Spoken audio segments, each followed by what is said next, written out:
آج ہم ایک ایسی کہانی کی دنیا میں جا رہے ہیں جس نے نہ جانے کتنے لوگوں کو سوچنے پر مجبور کیا ہے۔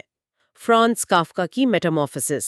جی ہاں، یہ 20ویں صدی کی شاید سب سے عجیب اور سب سے زیادہ جس پر بات ہوئی ہو ویسی کہانیوں میں سے ایک ہے۔ بالکل، اور عجیب شاید صحیح لفظ ہے۔ آج ہم کوشش کریں گے کہ فراہم کردہ مواد کی مدد سے اس کہانی کے پہلے حصے کو سمجھیں۔ اس کے معنی کیا ہیں، اس کی گہرائی کیا ہے۔ اور یہ آج بھی اتنی اہم کیوں سمجھی جاتی ہے؟ تو مصنف سے شروع کرتے ہیں۔ فرانز کافکا، یہ نام سن کر ہی ایک خاص قسم کا احساس ہوتا ہے نا؟ بالکل، 1883 میں پراگ میں پیدا ہوئے، جرمن زبان میں لکھتے تھے اور آج جی ہاں بلا شبہ 20ویں صدی کے سب سے زیادہ با اثر لکھنے والوں میں ان کا شمار ہوتا ہے۔ ان کا اثر واقعی بہت گہرا ہے۔ کافکا کا انداز تحریر بھی بہت منفرد۔ وہ عام روزمرہ کی حقیقت کو لیتے ہیں اور اس میں کچھ ایسا غیر معمولی، کچھ بے تکا سا عنصر ڈال دیتے ہیں کہ پڑھنے والا بس چکرا جاتا ہے۔ صحیح، ان کی کہانیوں میں کردار اکثر ایسی الجھی ہوئی پریشان کن حالتوں میں پھنس جاتے ہیں جہاں سے نکلنے کا کوئی صاف راستہ نظر نہیں آتا۔ اور موضوعات بھی کوئی ہلکے پھلکے نہیں ہوتے۔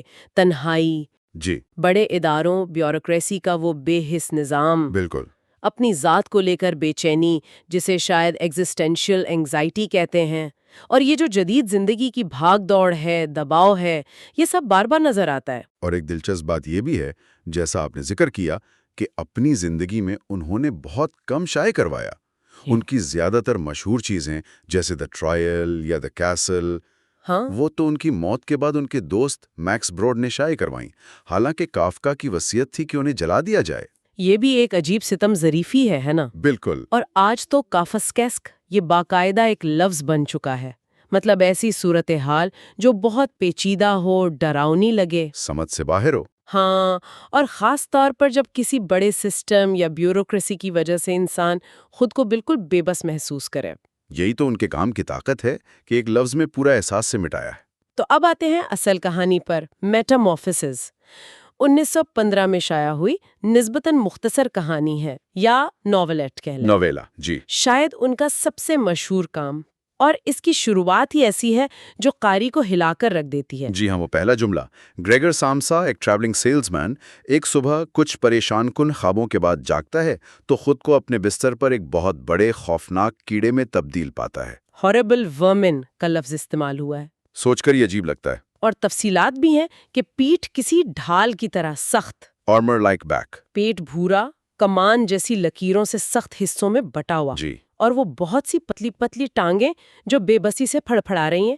بالکل، لیکن کافکا کی خوبی یہ ہے کہ وہ صرف اس جسمانی تبدیلی کی ہولناکی پر نہیں رکتے، وہ فوراً اس کے نفسیاتی اور سماجی اثرات کی طرف بڑھ جاتے ہیں اچھا، کہ گریگر کی یہ نئی حالت اس کے گھر والوں کے لیے کیا معنی رکھتی ہے۔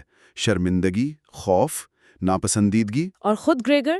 وہ خود تنہائی، اپنی شناخت کھو دینے کا احساس، اپنے ہی جسم سے اجنبیت، ان سب سے لڑتا ہے۔ تو یہ صرف ایک عجیب و غریب واقعہ نہیں ہے، اس کی کئی تہیں ہیں۔ جی بالکل، کیا یہ جدید دور کی مشینی زندگی پر تنقید ہے؟ یا خاندان کی ذمہ داریوں کا بوجھ؟ یا شاید وہ انسان کا گہرا خوف کہ اگر وہ معاشرے کے لیے کارآمد نہ رہے، یوزفل نہ رہے تو اس کی کوئی وقات نہیں۔ یہ تمام پہلو ہو سکتے ہیں۔ بالکل، اور اسی لیے یہ آج بھی اتنی ریلیونٹ محسوس ہوتی ہے۔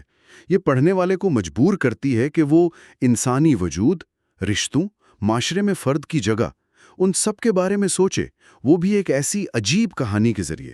اچھا، تفصیل میں جانے سے پہلے ایک چھوٹی سی وضاحت ضروری ہے۔ ہم یہاں کہانی کا لفظ بلفظ ترجمہ پیش نہیں کر رہے، جی نہیں، بلکہ فراہم کردہ مواد کی بنیاد پر اس کے اہم نکات کو آسان اردو میں سمجھنے کی کوشش کر رہے ہیں۔ وائس اوور میں اے آئی کا استعمال ہے تو تلفظ میں کچھ غلطیاں ممکن ہیں، ٹھیک ہے، اور کبھی کبھار اے آئی ناموں یا جنس کی شناخت میں بھی گڑبڑ کر سکتا ہے۔ سمجھ گیا۔ تو واپس آتے ہیں کہانی کے آغاز پر۔ گریگر کیڑے میں بدل چکا ہے۔ جی، اور سب سے حیران کن بات، جیسا آپ نے بھی کہا، اس کا پہلا رد عمل ہے۔ وہ چیختا نہیں، گھبراتا نہیں، سب سے پہلے کیا سوچتا ہے؟ اپنی نوکری؟ کمال ہے۔ ہاں، یہ واقعی چونکا دینے والی بات ہے۔ وہ سوچتا ہے میرے ساتھ کیا ہو گیا، لیکن فوراً دھیان الارم کلاک پر۔ 6:30 بج رہے ہیں، ٹرین 7 بجے کی۔ اوہ خدایا، وہ سوچتا ہے میں نے یہ کیسا تھکا دینے والا کام چن لیا ہے، مسلسل سفر، ٹرینوں کی ٹینشن، خراب کھانا، اجنبی لوگ۔ وہ یہ بھی سوچتا ہے نا کہ اگر والدین کا قرض نہ ہوتا جی ہاں، تو کب کا استعفیٰ دے چکا ہوتا۔ مطلب ایک آدمی لٹرلی کیڑے میں بدل گیا ہے اور اسے فکر ہے کہ وہ کام پر دیر سے پہنچے گا، باس کیا کہے گا، یہ کچھ زیادہ نہیں؟ یہی تو کافکا ہمیں پکڑ لیتے ہیں۔ یہ غیر منطقی رد عمل ہمیں فوراً دکھاتا ہے کہ گریگر جدید زندگی کے دباؤ، ذمہ داریوں اور خاص طور پر کام کی اہمیت میں کس بری طرح جکڑا ہوا ہے۔ اس کی اپنی ذات، اس کی یہ ناقابل یقین تبدیلی، وہ بھی اس کے فرض کے احساس کے سامنے چھوٹی پڑ گئی ہیں۔ کیا یہ ایک طرح کی ذہنی غلامی نہیں؟ شاید۔ یہیں سے وہ ایلینیشن کا موضوع، خاندان کا بوجھ، شناخت کی جدوجہد، یہ سب کھلنا شروع ہوتے ہیں۔ پھر وہ بستر سے نکلنے کی کوشش کرتا ہے، وہ منظر بھی بڑا اذیت ناک ہے۔ جی، اس کا نیا جسم اس کے قابو میں نہیں، وہ دائیں کروٹ نہیں لے سکتا جس کا وہ عادی تھا۔ اور وہ ٹانگیں چھوٹی چھوٹی، بالکل بے قابو۔ لکھا ہے کہ وہ مسلسل مختلف سمتوں میں ہل رہی ہیں، وہ انہیں کنٹرول نہیں کر پا رہا۔ ایک طرف شاید مزاحیہ بھی لگے، لیکن اس میں گہری بے بسی چھپی ہے۔ بستر سے نیچے اترنے کی کوشش میں پہلے وہ اپنے جسم کے نچلے حصے کو حرکت دینے کی کوشش کرتا ہے، لیکن وہ بہت بھاری اور حساس ہے۔ پھر وہ غلط انداز میں گرتا ہے اور بستر کے پائے سے ٹکرا جاتا ہے۔ شدید جلن والا درد اور سر کو چوٹ لگنے کا خوف اسے مزید کوشش کرنے سے روک دیتا ہے۔ یہ جدوجہد صرف جسمانی نہیں، یہ نفسیاتی بھی ہے۔ یہ دکھاتی ہے کہ وہ اپنے ہی جسم میں کتنا اجنبی، کتنا بے بس ہو چکا ہے۔ اپنے ہی جسم کا قیدی۔ بالکل۔ ابھی وہ اسی کشمکش میں ہے کہ باہر سے آواز آتی ہے۔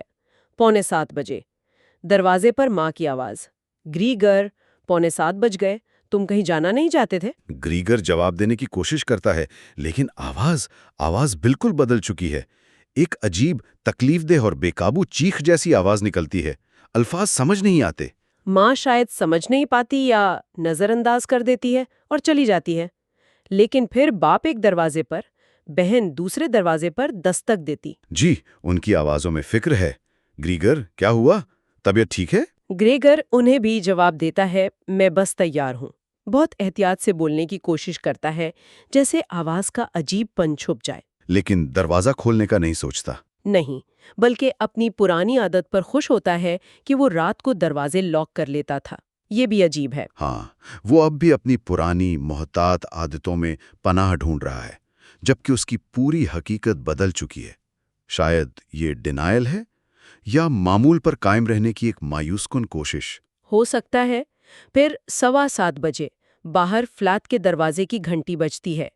گریگر فوراً پہچان جاتا ہے، دفتر سے کوئی آیا ہے۔ اور کوئی معمولی آدمی نہیں، چیف کلرک خود۔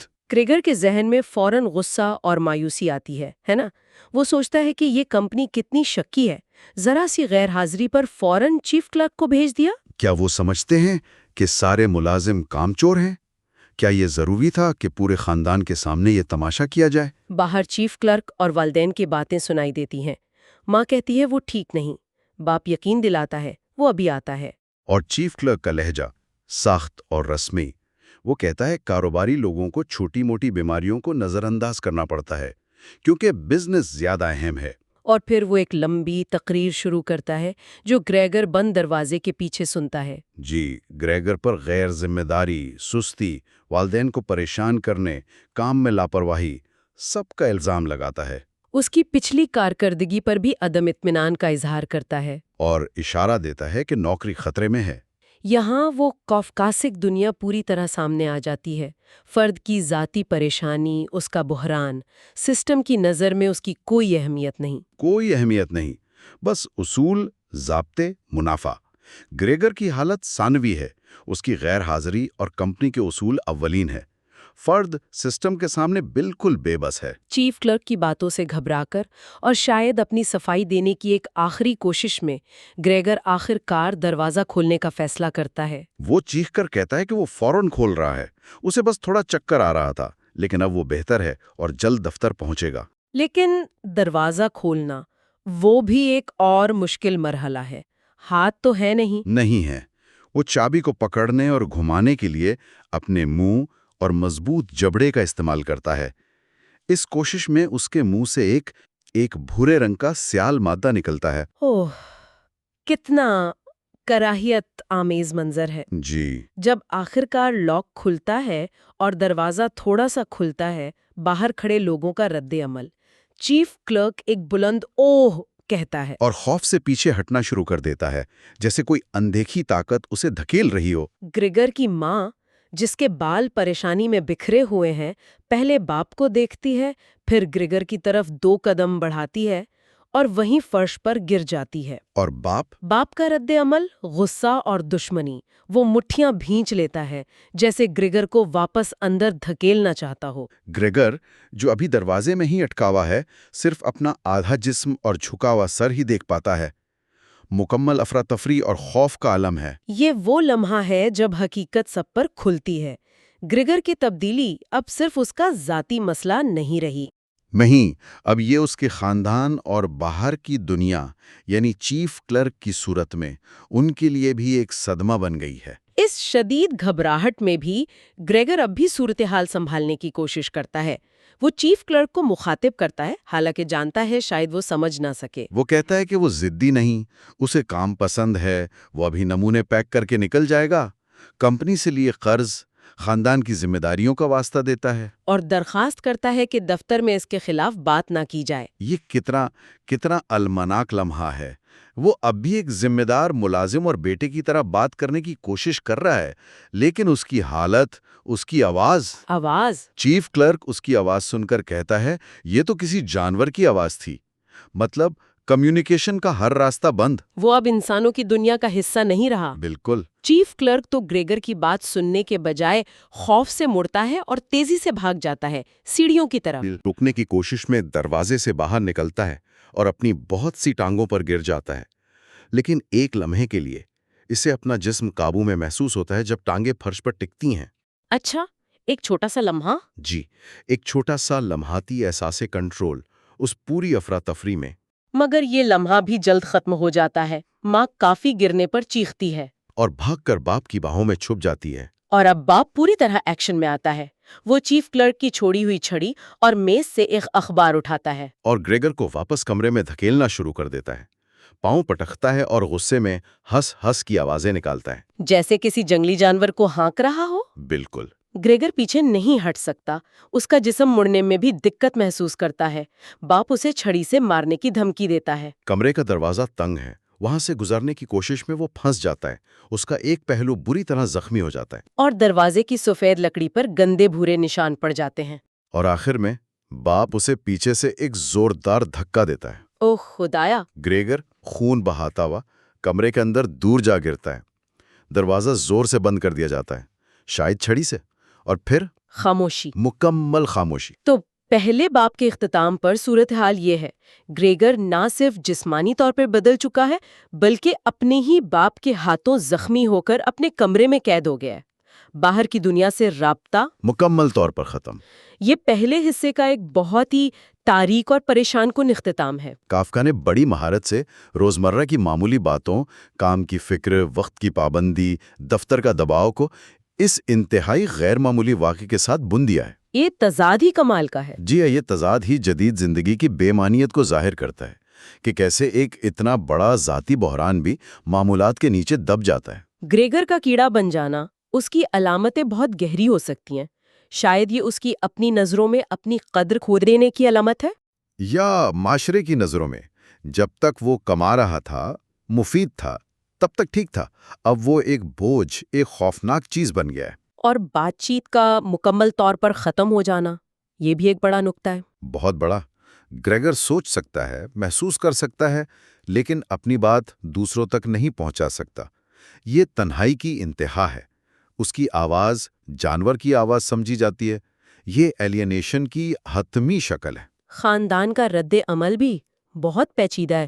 ماں کا گر جانا، بہن کی پریشانی، اور باپ کا فوری غصہ اور تشدد۔ کیا یہ صرف خوف ہے یا اس میں پہلے سے موجود خاندانی تعلقات کی تلخی، ذمہ داری کا بوجھ، شرمندگی، یہ سب شامل ہے؟ یقیناً یہ سب مل کر وہی کافکاسکا ماحول بناتے ہیں، ڈراؤنا، بےتکا، جہاں سسٹم کی بے حسی اور ذاتی المیہ ایک ساتھ چلتے ہیں۔ پہلا باب ہمیں گریگر کی نئی حقیقت کے صدمے اور اس کے فوری بھیانک نتائج سے دوچار کرتا ہے۔ اس پہلے حصے میں کافکا نے دکھایا ہے کہ کیسے ذمہ داری اور فرض کے بوجھ تلے دبا انسان ایک ناقابل تصور تبدیلی کو بھی روزمرہ کی پریشانیوں کا حصہ بنا لیتا ہے۔ گریگر کی پہلی فکر اس کا اپنا وجود نہیں، اس کی نوکری ہے۔ اب گریگر بند ہے، زخمی ہے اور مکمل طور پر الگ تھلگ۔ یہ ابتدائی صدمہ، یہ مسترد کیا جانا اور یہ تشدد، یہ اس کے آنے والے دنوں کو کیسے متاثر کرے گا؟ کیا اس کا خاندان اس نئی حقیقت کو قبول کر پائے گا؟ اور معاشرے کی نظر میں بیکار یا غیر مفید ہو جانے کا اصل مطلب کیا ہے؟ یہ وہ سوالات ہیں جن پر آگے غور کرنے کی ضرورت ہے۔ فرانز کافکا کی میٹامورفوسس کے اس ابتدائی حصے پر ہمارے ساتھ غور کرنے کا بہت شکریہ۔ امید ہے اس گفتگو سے اس پیچیدہ اور گہری کہانی کو سمجھنے کی ایک نئی راہ ملی ہوگی۔